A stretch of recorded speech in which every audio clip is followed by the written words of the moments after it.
ಎಲ್ಲರಿಗೂ ನಮಸ್ಕಾರ. Welcome back to my channel. So ಇವತ್ತು ನಾನೊಂದು ತುಂಬ ಟೇಸ್ಟಿ ಮತ್ತು ತುಂಬ ಹೆಲ್ತಿಯಾಗಿರೋ ಒಂದು ರೆಸಿಪಿ ಹೇಳ್ಕೊಡ್ತಾ ಇದ್ದೀನಿ. ಅದೇನು ಅಂದರೆ ರಂಜಾನ್ ಸ್ಪೆಷಲ್ ನೋಂಬ್ ಗಂಜಿ.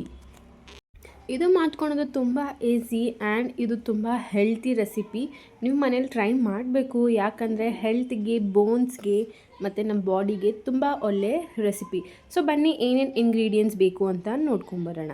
ಫಸ್ಟು 1 ಗ್ಲಾಸ್ ಆಗೋವಷ್ಟು ಮೂಂಗ್ ದಾಲ್, ಅದೇ ಅಳತೆಗೆ ತಕ್ಕನಂಗೆ 1 ಗ್ಲಾಸ್ ಆಗೋವಷ್ಟು ಅಕ್ಕಿ. ಅದಾದಮೇಲೆ ಚಿಕ್ಕದಾಗಿ ಹೆಚ್ಚಿರೋ ಒಂದು ಈರುಳ್ಳಿ, ಅಥವಾ ನೀವು ಎಷ್ಟು ಅಳತೆ ತೊಗೊಂಡಿದ್ರೆ ಗ್ಲಾಸ್ಗೆ ನಿಮ್ಗೆ ಎಷ್ಟು ಬೇಕು ಅಷ್ಟು ಈರುಳ್ಳಿ ಹಾಕ್ಕೊಳ್ಳಿ. ಅದಾದಮೇಲೆ ಒಂದು ಚಿಕ್ಕ ಟೊಮ್ಯಾಟೊ. ಅದಾದಮೇಲೆ ಶುಂಠಿ ಬೆಳ್ಳುಳ್ಳಿ ಪೇಸ್ಟ್. ನೀವು ಶುಂಠಿ ಬೆಳ್ಳುಳ್ಳಿ ಪೇಸ್ಟ್ ಆದರೂ ಹಾಕೊಬೋದು, ಬಟ್ ನಾನಿಲ್ಲಿ ಶುಂಠಿ ಮತ್ತು ಬೆಳ್ಳುಳ್ಳಿನ ಜಜ್ಜಿ ಇಟ್ಕೊಂಡಿದ್ದೀನಿ, ಬಿಕಾಸ್ ಟೇಸ್ಟು ತುಂಬ ಚೆನ್ನಾಗಿರುತ್ತೆ. ಅದಾದಮೇಲೆ 4 ಹಸಿಮೆಣ್ಸಿನ್ಕಾಯಿ. ಅದಾದಮೇಲೆ ಕೊತ್ತಂಬರಿನ ಚಿಕ್ಕದಾಗಿ ಕಟ್ ಮಾಡಿ ಎತ್ತಿಟ್ಕೊಳ್ಳಿ. ಅದಾದಮೇಲೆ ಬೀನ್ಸ್ ಅಥವಾ ನೀವು ಕ್ಯಾರೆಟ್ ಕೂಡ ಹಾಕ್ಕೊಬೋದು, ಎರಡೂ ಹಾಕ್ಕೊಬೋದು, ಬಟ್ ನಾನಿಲ್ಲಿ ಬರೀ ಬೀನ್ಸ್ನ ಹಾಕಿದ್ದು, ಯಾಕಂದರೆ ಕ್ಯಾರೆಟ್ ಇರಲಿಲ್ಲ. ನೀವು ಎರಡೂ ಹಾಕ್ಕೊಬೋದು. ಅದಾದಮೇಲೆ ಹೋಲ್ ಸ್ಪೈಸಸ್.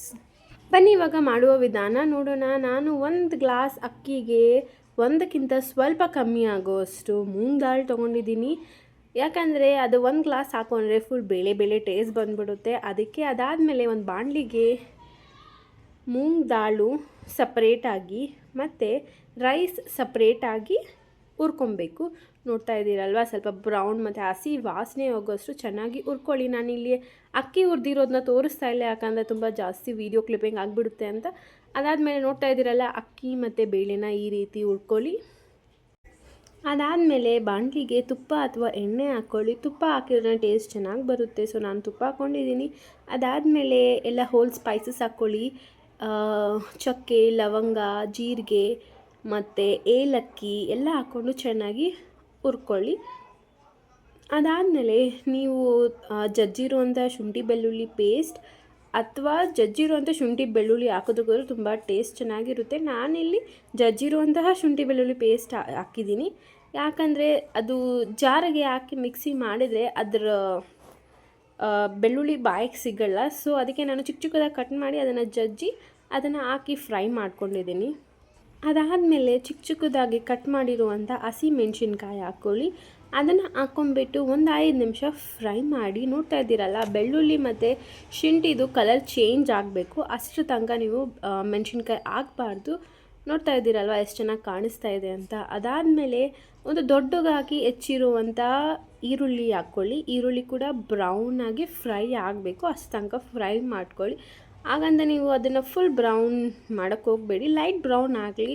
ಸೊ ಹಸಿ ವಾಸನೆ ಎಲ್ಲ ಹೋಗಬೇಕು, ಅಷ್ಟರ ತನಕ ಫ್ರೈ ಮಾಡ್ಕೊಳ್ಳಿ. ಚೆನ್ನಾಗಿ ಈರುಳ್ಳಿ ಬ್ರೌನ್ ಆದಮೇಲೆ ಅದಕ್ಕೆ ತರಕಾರಿಗಳನ್ನ ಹಾಕ್ಕೊಬೋದು. ನಾನಿಲ್ಲಿ ಬೀನ್ಸ್ನ ಹಾಕ್ಕೊತಾ ಇದ್ದೀನಿ, ನೀವು ಕ್ಯಾರೆಟ್ ಕೂಡ ಯೂಸ್ ಮಾಡ್ಬೋದು.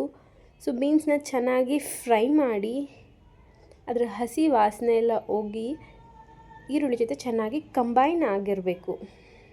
ನೋಡ್ತಾ ಇದ್ದೀರಲ್ವ, ಈರುಳ್ಳಿ ಮತ್ತು ಬೀನ್ಸು ತುಂಬ ಚೆನ್ನಾಗಿ ಕಂಬೈನ್ ಆಗಿ ಚೆನ್ನಾಗಿ ಫ್ರೈ ಆಗಿದೆ. ಸೊ ಇನ್ನು ರುಚಿಗೆ ತಕ್ಕಷ್ಟು ಉಪ್ಪು ಅಕ್ಕಿನ ಫ್ರೈ ಮಾಡ್ಕೊಳ್ಳಿ. ಈ ಟೈಮಲ್ಲಿ ಉಪ್ಪು ಹಾಕಿದರೆ ನಿಮ್ಮ ಎಲ್ಲ ವೆಜಿಟೇಬಲ್ಸು ಮತ್ತು ಆನಿಯನ್ಸ್ಗೆ ತುಂಬ ಚೆನ್ನಾಗಿ ಉಪ್ಪು ಇಟ್ಕೊಳ್ಳುತ್ತೆ.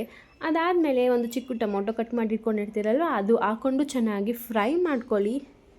ನೋಡಿ, ಇದು ಕೂಡ ಈರುಳ್ಳಿ ಮತ್ತು ಬೀನ್ಸ್ ಜೊತೆ ಕಂಬೈನ್ ಆಗಿರಬೇಕು, ಅಷ್ಟು ತನಕ ಚೆನ್ನಾಗಿ ಫ್ರೈ ಮಾಡಿಕೊಂಡು ಆ್ಯಂಡ್ ಲೋ ಫ್ಲೇಮಲ್ಲಿ ಇಟ್ಕೊಂಡಿರಿ, ಬಿಕಾಸ್ ಜಲ್ದಿ ಸೀದು ಹೋಗ್ಬಿಡುತ್ತೆ.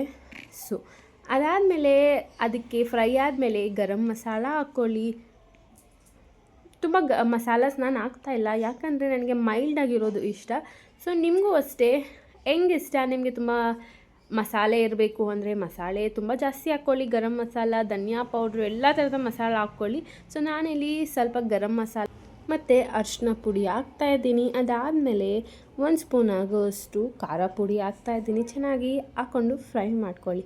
ಹೇಳಿದ್ನಲ್ವ, ನಾನು ತುಂಬ ಮೈಲ್ಡ್ ಆಗಿರುವಂಥ ಗಂಜಿ ಮಾಡ್ತಾಯಿದ್ದೀನಿ. ನಿಮಗೇನಾದರೂ ತುಂಬ ಮಸಾಲೆ ಆಗಿರಬೇಕು ಅಂದರೆ ನೀವು ಧನಿಯಾ ಪೌಡ್ರು, ಗರಂ ಮಸಾಲ ಎಲ್ಲ ಥರದ ಪೌಡ್ರ್ ಹಾಕ್ಕೊಂಡು ಚೆನ್ನಾಗಿ ಮಿಕ್ಸ್ ಮಾಡ್ಕೊಳ್ಳಿ. ಅದಾದಮೇಲೆ ಅದೆಲ್ಲ ಚೆನ್ನಾಗಿ ಫ್ರೈ ಆದಮೇಲೆ ನೋಡ್ತಾ ಇದ್ದೀರಲ್ಲ, 3 ಗ್ಲಾಸ್ ಆಗೋಷ್ಟು ನಾನು ನೀರು ಹಾಕ್ಕೊಂಡಿದ್ದೀನಿ.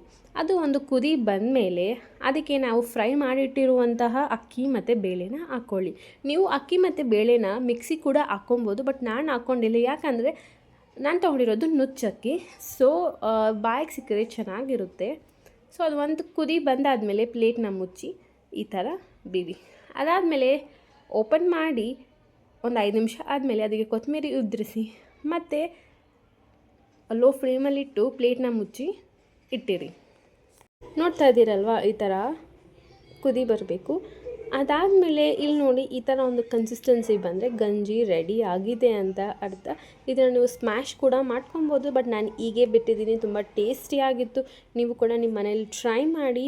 ಮತ್ತು please don't forget to subscribe my channel.